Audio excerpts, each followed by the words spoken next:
Time now for the markets with Leighton, and there's evidence, Leighton, you say that pork has been selling well at the meat counter. That is correct, Ernest. Hog producers are touting the latest cold storage numbers, which we will be looking at in a moment. Also ahead this week in the markets, low marketings may indicate some feedlot trouble for the beef sector. Exports of milk powder are a boost for the U.S. dairy industry. And soybean maturity may become an issue for some parts of the country as we get into fall. Extension Ag economist John Michael Riley has been looking at those beef numbers in the cold storage report too. He's also concerned about what may be happening at our nation's feedlots. I began an interview with him talking about that aspect of the cattle sector. John Michael, did you find any surprises in the most recent cattle on feed numbers? No big glaring surprises. A few things that came either above or below what was expected, but at the final number, the on-feed number came in right as expected.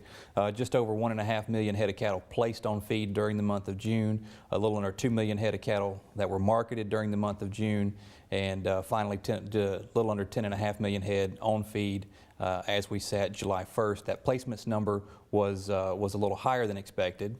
And the marketings number was higher than expected as well. In fact, it was a little even more higher than the placements number. So at the end of the day, the on-feed number came in exactly how everybody expected that number to be. But the marketings number, even though it was much stronger than expected, still the lowest on record. So we are seeing some trouble in terms of getting cattle moved out of feedlots. All right, let's kind of look into the couple of different sectors here. Fat cattle, what do you think, we're looking at down the road here, the fat cattle market?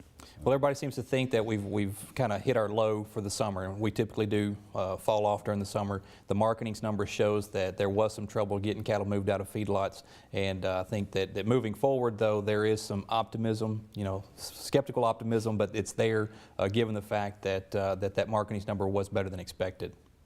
Has box beef been a source of problem? We peaked in Memorial Day, as we always do, and we started to slide lower through the summer. Not surprising there.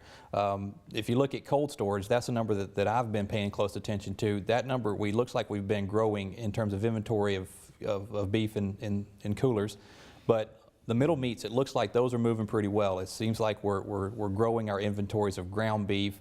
A lot of reasons could be in play there, but that's what it looks like in terms of moving further out of the feedlot sector.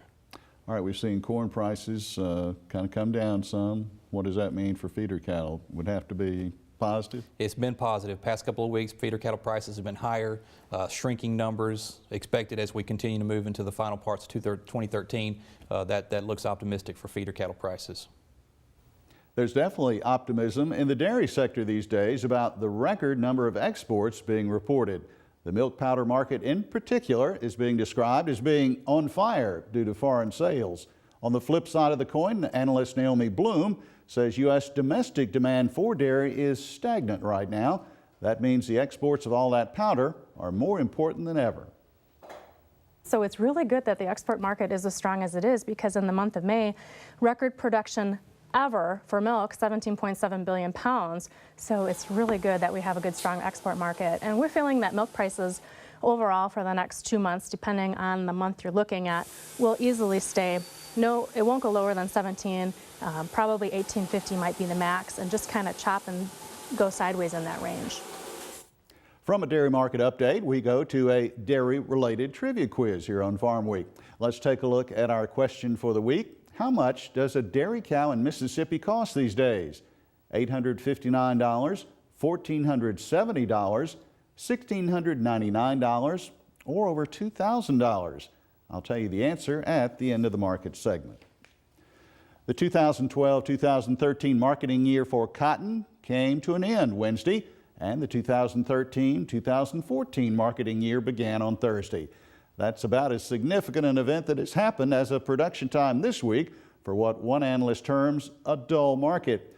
Now, DTN reported cotton futures were trading under modest pressure Thursday morning after USDA data showed that the U.S. weekly export sales slowed down for both the old and the new marketing years, and shipments declined as well.